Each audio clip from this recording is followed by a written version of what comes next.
Grüß Gott, Herr Deingruber, Bürgermeister von Fischbach-Au. Wir sind hier im Keller der Energiezentrale in Aurach, einem Ortsteil von Fischbach-Au. Es ist die 4. Anlage im Gemeindegebiet, die mehrere größere Gebäude mit regenerativer Wärme versorgt. Energieträger sind die Hackschnitzel. Da ist natürlich immer die Diskussion um den Feinstaub. Wie viel Feinstaub stößt es aus? War die Diskussion im Gemeinderat? War das Kriterium beim Genehmigungsverfahren? Also, grüß Gott, Herr Scherli, muss ich mich korrigieren, wir haben 5 Anlagen mittlerweile, beim Fischbach haben wir ja 2. Aber es war bei uns kein Thema im Gemeinderat der Feinstaub, weil die Gemeinden ja nach § 36 Baugesetzbuch ihr Einvernehmen ja nur nach den bauplanungsrechtlichen Vorschriften erteilen dürfen oder auch verweigern dürfen. Das ist dann eine Frage der Emissionsschutzbehörde im Landratsamt Miesbach, der ja dann im Rahmen der Prüfung der schädlichen Umwelteinwirkungen das zu übernehmen hat. Ja, also wir sind da in einer modernen Anlage und man sieht da hinter uns den Kessel mitsamt dem Feinstaubfilter, der ist ja schon integriert.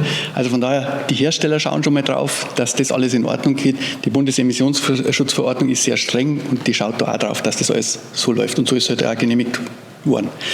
Jetzt habt ihr fast alle gemeindlichen Liegenschaften bei externen Wärmelieferanten dran. Das ist ja schon für uns in der EWO einmalig.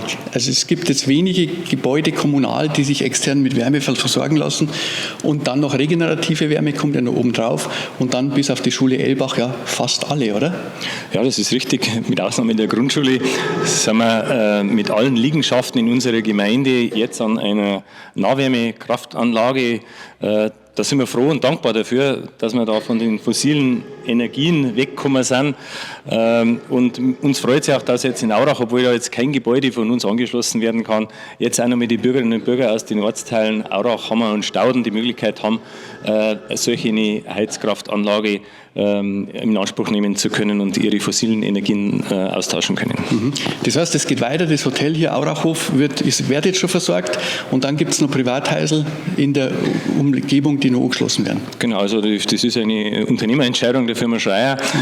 Sie sind sich auch noch nicht ganz klar, in welche Richtung sie als erst marschieren, in die Fischheimstraße, in die Bahnhofstraße oder unter der Bahntrasse hindurch in die alte Amos-Siedlung nach Aurach. Aber sie wollen das machen und das begrüßen wir natürlich sehr. Und kostenmäßig, ihr seid jetzt abhängig von einem. Das ist immer die große Frage. Abhängigkeit von einem Unternehmer in der Fernwärme. War das einmal Thema in der Entscheidungsfindung? Eigentlich nicht. Wir haben ja insgesamt 3 Unternehmer. Wenn man jetzt die 2 Fischbachauer noch hinzunimmt, dann sind es 3. Aber von der Preisgestaltung ist die Firma Schreier auch sehr fair. Ähnlich wie die anderen beiden. Wir haben ja da als einheimische Firma, die können sich das gar nicht erlauben, dass so horrende Preise verlangen. Das ist das Naheliegendste, wenn man einheimische Firmen hat, die da diese Leistung zur Verfügung stellen. Vielen Dank, Herr Deingruber. Dann schönes Fest noch bei der Eröffnung dieses Heizhauses. Danke zurück.